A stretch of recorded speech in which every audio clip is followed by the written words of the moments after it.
Estamos no Fevereiro Roxo, o mês da conscientização para as doenças de Alzheimer, lúpus e a fibromialgia. Nesse vídeo, eu vou dar uma introdução sobre o que a gente sabe na neurociência sobre o Alzheimer. A gente vai falar sobre o que é, quais são os principais sintomas, possibilidades de tratamento. No próximo vídeo, que a gente vai trazer aqui também, a gente vai explicar mais, explorar mais o lado genético dessa doença e os mecanismos celulares e biológicos que promovem o desenvolvimento do Alzheimer. Então, se você quer saber tudo o que a gente sabe sobre o Alzheimer, você chegou no lugar certo. Bora lá?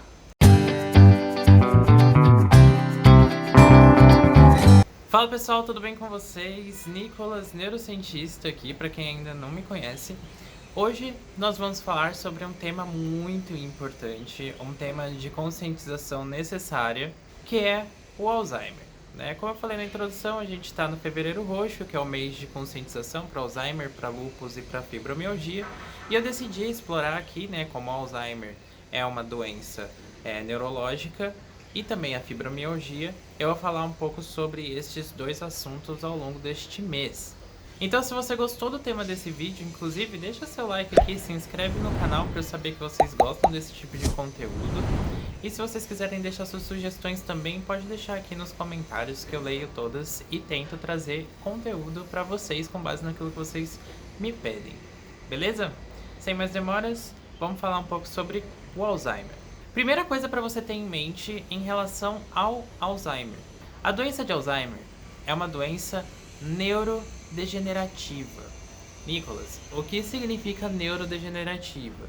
Significa que é uma doença progressiva do sistema nervoso central. Significa que os sintomas e a patologia, elas se agravam ao longo do tempo. Ela é uma doença que leva algum tempo para que os sintomas apareçam, se desenvolvam e desencadeiem seus efeitos. Beleza, então Alzheimer é uma doença neurodegenerativa, uma doença progressiva, e ela também é o tipo mais comum de demência. A demência é caracterizada pela perda das habilidades cognitivas, que chegam num estágio severo bastante para que a pessoa tenha problemas a executar as tarefas do seu dia a dia, as tarefas comuns do cotidiano.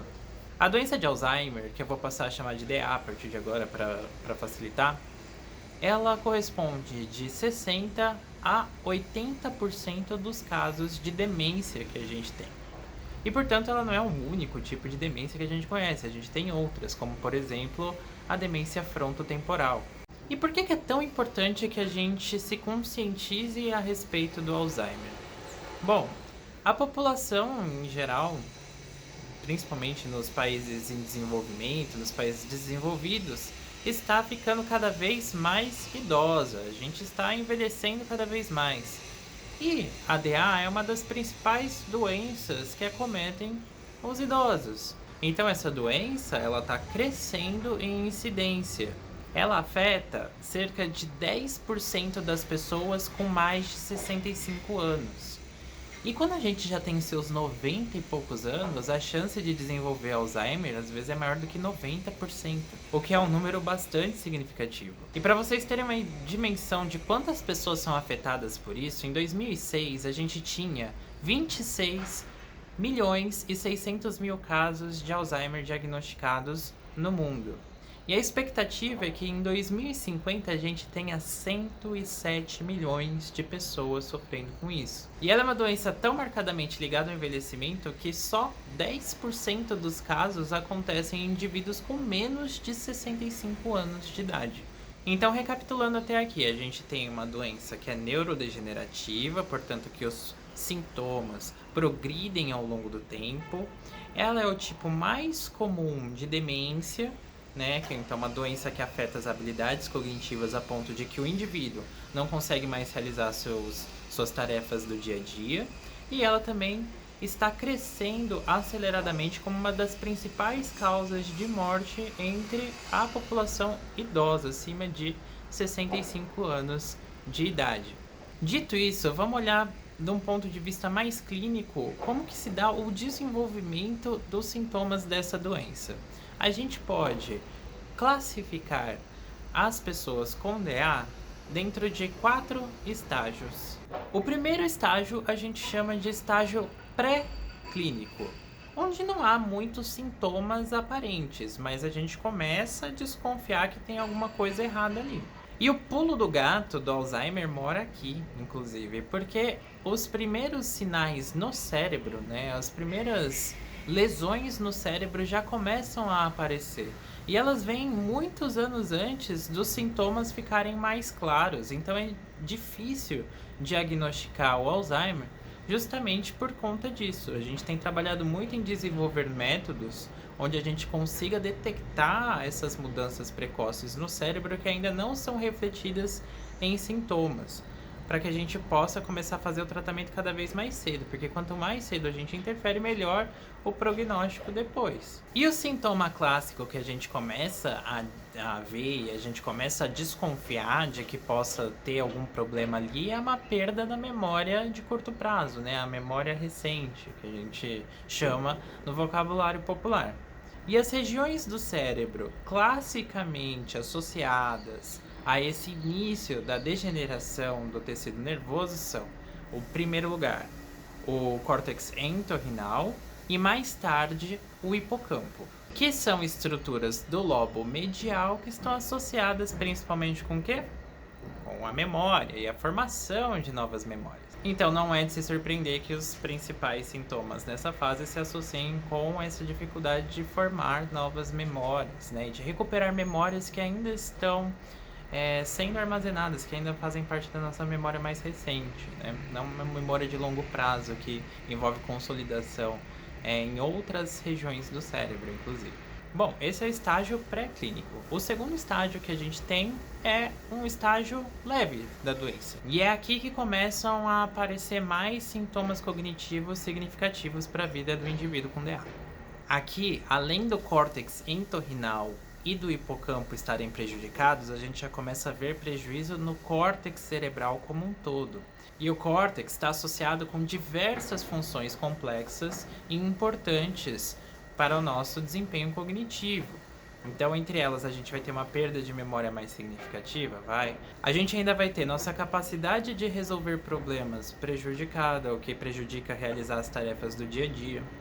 A gente também vai ter mudanças na nossa capacidade de julgamento e nas nossas funções executivas, que tem a ver com o quê? Função executiva? Com memória de trabalho, que é essa memória de curto prazo, com a nossa capacidade de planejamento, essencial para que a gente consiga resolver problemas, para que a gente consiga viver o nosso dia a dia. E a gente também vai ter problemas de controle inibitório, né, que está ligado com essa ideia de julgamento. É a nossa capacidade de reprimir os nossos impulsos. Então a gente começa a agir de forma mais impulsiva, começa a falar coisas que não deve, começa a agir de forma socialmente inadequada, né? E muitas pessoas não entendem esse princípio e acham que esse idoso que está passando por essa doença não tem bom senso, né? Não é uma pessoa que sabe respeitar e conviver com as outras e acabam se afastando. Pode ser muito difícil conviver com uma pessoa com DA. E isso se reflete diretamente em mudanças de humor, mudanças de personalidade, porque quando a gente começa a ter problemas de julgamento, esse nosso filtro mental acaba caindo, a gente acaba mudando a forma como a gente age com as outras pessoas. Então a própria personalidade parece ter sido afetada. E a gente também começa a observar nesses indivíduos com DA uns sinais de confusão e desorientação, como se eles não soubessem bem o que está acontecendo com ele e com as coisas ao seu redor. Então, nesse estágio, a gente vê que começam a aparecer lesões pelo córtex cerebral de uma forma geral, né? A gente tinha, então, o córtex entorrinal, o hipocampo e agora o córtex cerebral. No estágio 3, onde a gente já fala de uma DA moderada, essas regiões vão sofrer com um aprofundamento dessa degeneração, o que significa que os sintomas eles vão se agravar. E além desse agravamento dos sintomas, a gente vai ver que outras funções cognitivas também começam a sofrer, como por exemplo a própria capacidade de raciocínio e de produzir linguagem. Não só isso, os indivíduos com DA também começam a desenvolver problemas com a própria percepção, principalmente dos nossos recursos visoespaciais, o que faz com que, entre outras coisas, o paciente com DA não consiga mais reconhecer os seus entes queridos. E esse é um dos momentos mais tristes e mais difíceis para os familiares ao redor de lidar. Você falar com uma pessoa que você conhece há tantos e tantos anos que não consegue mais reconhecer você. Não sabe mais que você é parente. Mas em alguns momentos acaba até se lembrando de algumas coisas, né? E acaba lembrando quem você é. E esses momentos geralmente acabam acarretando muita emoção nas pessoas que convivem com indivíduos que tiveram Alzheimer. Chegando ao nosso quarto estágio da doença de Alzheimer, a gente pode falar em Alzheimer severa. E aqui os prejuízos são tão grandes que começam a afetar outros sistemas sensoriais e até mesmo o controle de funções vitais do corpo. Então, além do indivíduo perder completamente a independência, a gente pode falar aqui em perda do olfato, a gente pode falar da perda das capacidades motoras que envolvem dispraxias, enfim, a falta de controle motor fino. E a gente também pode falar em irregularidades do sono, que inclusive vão aprofundar os sintomas, porque o sono é essencial para a manutenção da boa saúde do cérebro. E mais tarde a gente pode falar ainda de degenerações em regiões do cérebro que controlam funções ainda mais vitais, né, acarretando até paradas cardíacas ou respiratórias. Então essa é uma doença bastante complicada, né? Como você pode ver, ela começa lá no córtex entorrinal, vai se espalhando para o hipocampo, para outras regiões do córtex, e com isso a gama de funções cognitivas prejudicada vai aumentando e aumentando e aumentando, os sintomas vão progressivamente se tornando piores até que o indivíduo vai a óbito. Mas vamos falar um pouco mais sobre as possibilidades de tratamento para essa doença. O mais importante a gente ressaltar aqui é que ainda não existe uma cura para o Alzheimer. E as intervenções medicamentosas que a gente tem disponíveis hoje ainda não são capazes de parar o desenvolvimento dos sintomas. O máximo que a gente consegue fazer hoje ainda é retardar o desenvolvimento desses sintomas. E para vocês terem uma noção da dimensão da importância que essa doença tem tomado nos últimos anos, só no período de 2002 a 2012, a gente teve mais de 240 fármacos que foram testados para o Alzheimer. E os que obtiveram melhores resultados são os inibidores da colinesterase e os antagonistas parciais de NMDA. Nicolas, o que são essas coisas? Vamos lá. Inibidor de colinesterase. Colinesterase é uma enzima que faz parte da degradação da acetilcolina no sistema nervoso central.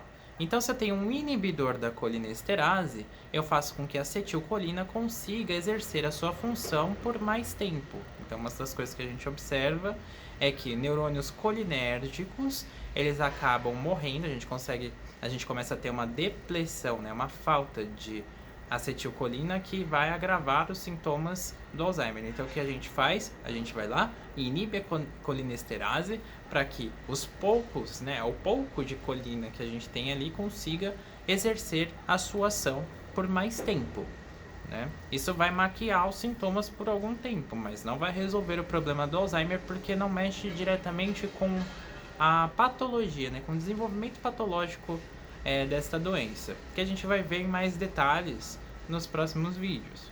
E por outro lado também a gente tem os antagonistas parciais de NMDA. Meu Deus, né? O que é isso? O NMDA é um receptor que está presente na membrana dos neurônios. Ele é ativado por uma substância que a gente chama de glutamato, que é o principal neurotransmissor excitatório do sistema nervoso central. Como funciona aqui rapidinho? Transmissão sináptica, né, que é a forma como os neurônios se comunicam. Aqui no caso das sinapses químicas, tá? Vem lá uma substância química, se liga num receptor e abre canais por onde passam íons, e assim uma corrente elétrica trafega pela membrana do neurônio.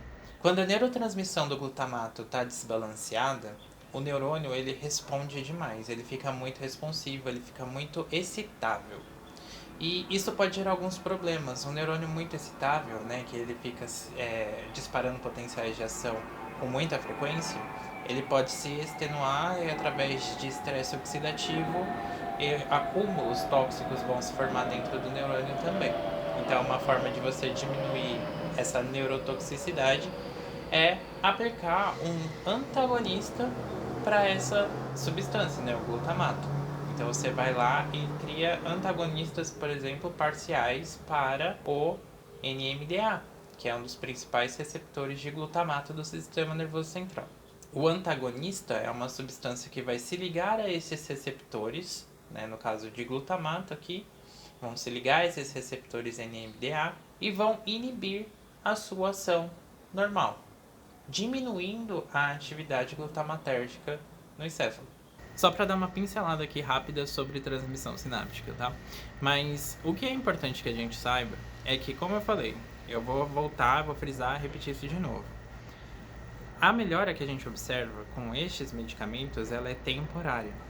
Ela não é capaz de parar os sintomas e muito menos de curar a doença de Alzheimer. A gente ainda não conhece uma cura para isso. E a baixa eficácia desses medicamentos está ligada com a falta de entendimento que a gente ainda tem sobre os mecanismos celulares e moleculares de desenvolvimento patológico da doença de Alzheimer. A gente fez muito progresso nesse sentido nos últimos anos, e isso vai ser tema para o nosso próximo vídeo. Eu gostaria de aproveitar esse momento então para falar que se vocês querem saber mais sobre neurociência, se vocês querem conhecer mais sobre o cérebro também, vocês sempre podem se inscrever em um dos meus cursos ou ler o meu livro.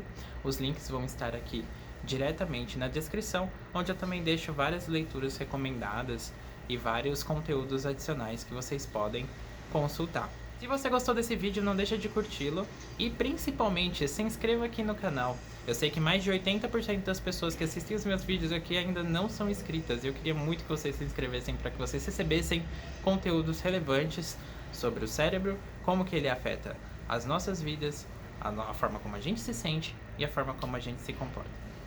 Beleza? Eu vejo vocês no nosso próximo vídeo e até lá. A gente vai discutir sobre os mecanismos da patologia do Alzheimer, então fica de olho.